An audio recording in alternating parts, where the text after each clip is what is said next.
Bonjour. Dans cette leçon, nous allons nous intéresser plus particulièrement à tout ce que l'on peut faire avec la représentation graphique d'une fonction.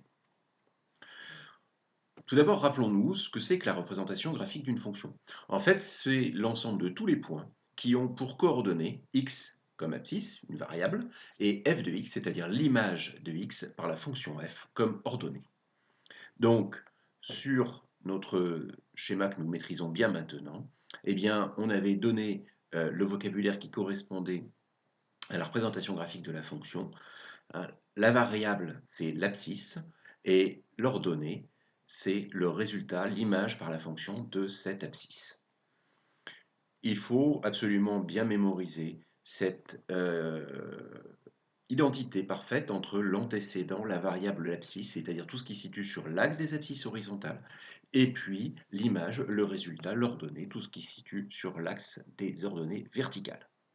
Alors prenons la représentation graphique d'une fonction quelconque, et sur cette représentation graphique, eh bien, nous avons un point A.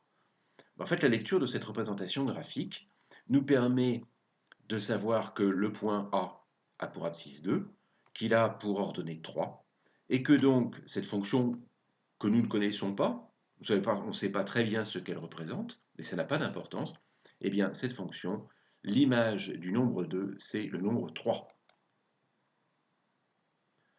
Nous avons simplement pris connaissance de l'information qui figurait sur la présentation graphique.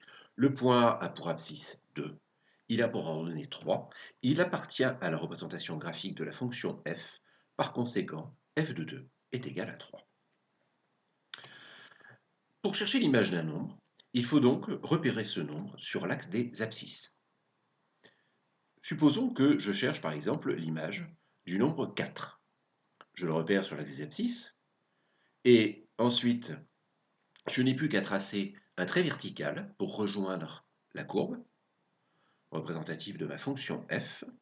Ici, c'est un point que j'appelle B, qui est déjà marqué à l'avance sur la représentation graphique, et je regarde ensuite quelle est l'ordonnée de ce point B. Eh bien, l'ordonnée du point B, c'est moins 2. J'en conclus que l'image de 4 par la fonction f, c'est moins 2. L'image de 4 est moins 2, ce qui s'écrit aussi f de 4 égale moins 2. Il va survenir parfois que je ne puisse trouver qu'une valeur approchée. Supposons par exemple que je cherche quelle est l'image du nombre 3,5 par cette fonction. Je vais pratiquer exactement de la même façon. Je trace un trait vertical qui rejoint la courbe représentative de la fonction. Ensuite, à partir de l'endroit où j'ai l'intersection entre mon trait vertical et la courbe représentative de la fonction, je trace un trait horizontal pour rejoindre l'axe des ordonnées. Mais là, sur l'axe des ordonnées, eh bien, je ne peux lire qu'une valeur assez approximative de l'ordonnée de ce point-là, et donc de la valeur prise par la fonction pour le nombre 3,5. Je vais dire ici que l'image de 3,5, c'est approximativement moins 2,6, ce qui s'écrit, vous savez, avec ce petit symbole qui veut dire approximativement égal, comme avec des petites vaguelettes. Alors, ce qu'il faut retenir, lorsque vous cherchez la lecture graphique de l'image d'un nombre par une fonction, c'est que vous êtes confronté à deux situations potentiellement. Première situation, comme c'était le cas ici pour l'image de 4, vous avez un point qui est dûment marqué sur la représentation graphique comme le point B. Dans ce cas-là, vous pouvez écrire une égalité. Vous avez lu les coordonnées du point B sur votre graphique, il a pour coordonnées 4 et moins 2, donc vous pouvez écrire une égalité. f de 4 égale moins 2. En revanche, lorsqu'il n'y a pas de point précisément marqué par une croix ou symbole quelconque sur la représentation graphique, il est plus raisonnable de dire que c'est approximativement égal à quelque chose. Donc l'image de 3,5 est approximativement égale à moins 2,6. Sur une représentation graphique, on peut aussi lire l'ensemble de définitions. Ici, vous voyez que cette fonction ne paraît pas définie pour l'ensemble des nombres. En fait, elle est définie à partir de moins 2 et jusqu'à 5. Hein, je le vois bien avec les extrémités de notre représentation graphique. Donc je peux en déduire ici que l'ensemble de définition de la fonction f, c'est bien le segment qui va de -2 à 5. Et puis, une représentation graphique, ça peut également nous permettre de réfléchir, en fait, de résoudre une équation tout simplement, qui est l'équation f de x égale quelque chose.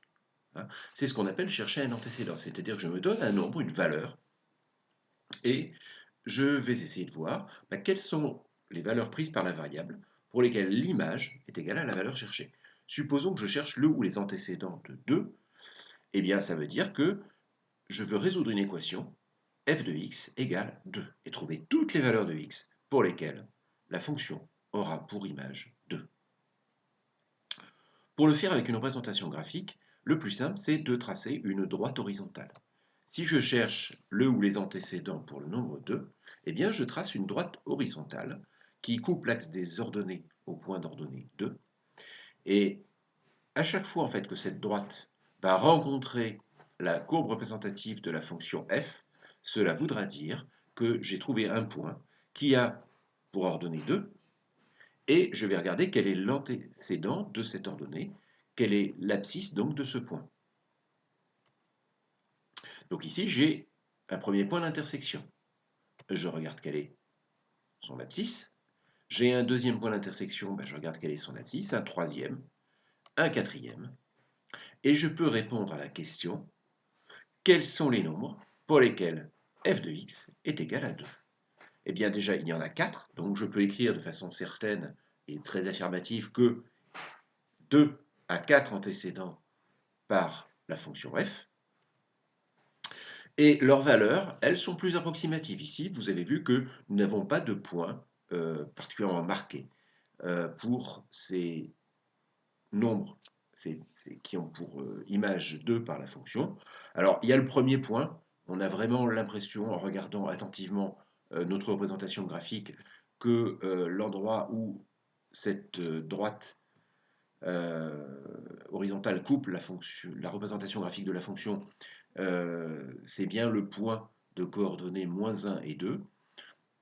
Pour les autres, de toute façon, on est beaucoup plus dans l'approximation. Donc, on va dire que les 4 antécédents de 2 par f sont approximativement -1, 0,5, 2,3 et 4,7.